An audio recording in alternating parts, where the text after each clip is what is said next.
Dear Yorubas, I am here to challenge you. Can anyone among you sincerely tell me how the Igbos has offended you? Any point you raise and prove it, you will be rewarded with a sum of 100 million naira. I mean genuine points. I learned that the Igbos are bad people. They are evil. They should not be trusted. My parents told me years ago. That's my point, you see? Your judgment is based on what you were told, not from experience. Has any Igbo man offended you before? I need an honest evaluation. What have the Igbos done to you to warrant hatred? Someone should talk to me. We are here to discuss unity. The Igbos are land grabbers. They have almost half of Lagos and other cities in this country. What about that? Do they steal the land? Do they pay the owners? Don't they buy those lands? Is it an offense to buy property with your money? Let me remind you that the investment of Igbos were seized in the name of abandoned properties. You should be the guilty one here, not trying to blame someone who bought item with his money, or you stop selling to them. Unfortunately, you pretend not to see the main land grabbers who pay people and collect their lands. Don't you see them? It's a shame that you fight someone who buys from you, but romance someone pay you and collect by force. That's hypocrisy. Any other point why your hatred on Igbos are justified? Nobody has given a tangible reason so far. My own is simple. Igbos are too proud. They are always bragging about everything. I hate that lifestyle. My dear, don't be intimidated by the Igbos lifestyle. Yes, we are proud for a reason. Imagine being successful with 20 pounds. Right. We were given 20 pounds to start life, and today we have turned the 20 pounds to billions of naira. Won't you brag about it? Again, what you call pride is not arrogance. It is our nature.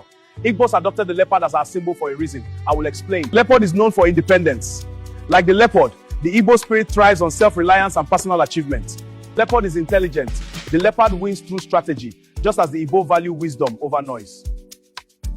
What about authority? The leopard symbolizes dignity and leadership, much like Igbo traditional prestige. You must also mention adaptability. Wherever it goes, the leopard survives, just as Igbo people excel wherever they settle. Think about quiet strength. The leopard moves silently but acts decisively, reflecting Igbo strength through results. We must mention courage. The leopard does not fear confrontation, mirroring the Igbo history of resilience and defense. Most importantly is identity. The leopard's unique marks reflect the Igbo pride in culture, heritage, and identity. You can see that what you misjudge as pride and arrogance is just our nature. In is in our vein. No apology to anyone.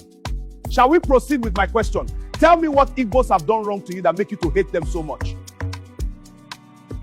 The Igbos said that Lagos is no man's land. Is that not insulting to our Yoruba authority? There you got it wrong.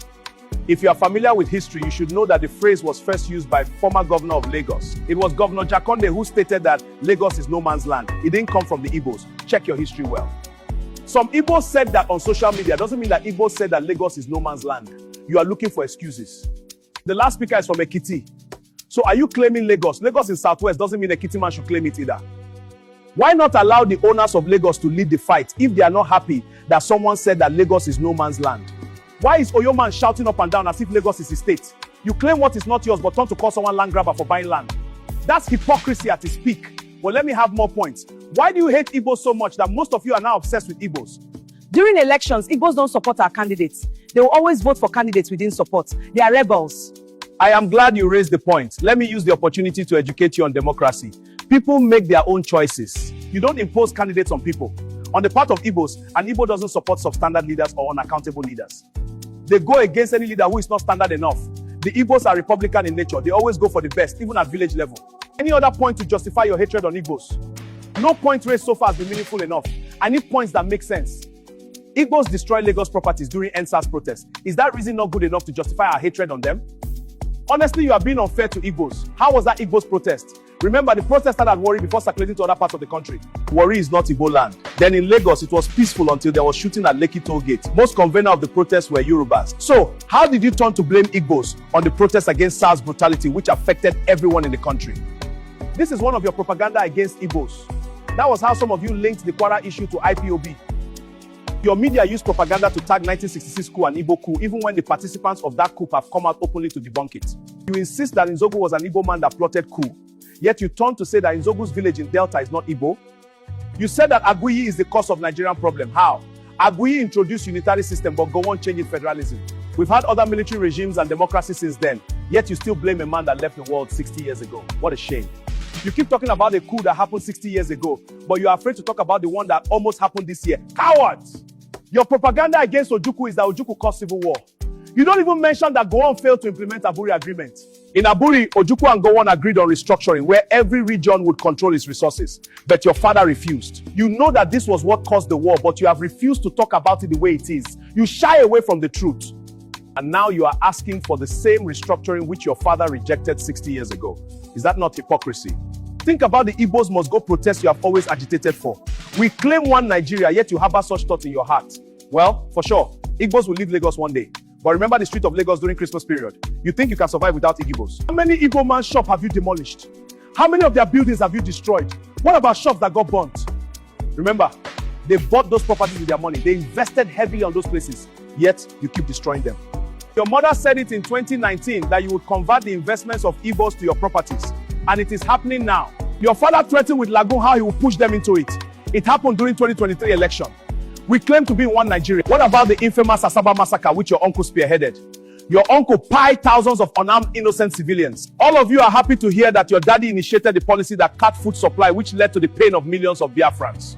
It is a shame that while Nigerians are calling for electoral reform to ensure free and fair election, some of you are supporting the usual rigging system. Even when Nigerians protested against bad governance, you refused to participate as if you are not facing the same hardship.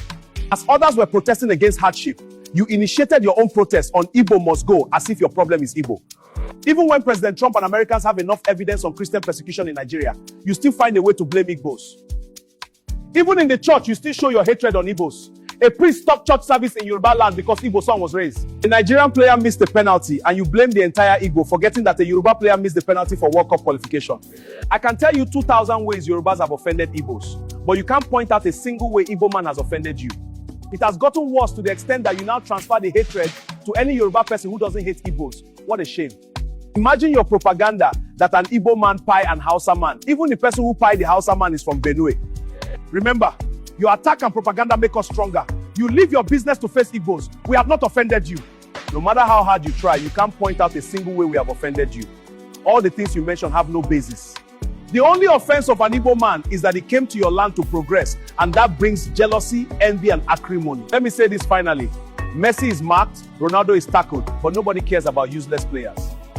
The same is applied to the Igbos. People that carry great destiny attract attention just as the Igbos do. Ponder over this. Remember, as leopard, Igbos cannot be intimidated. I am off.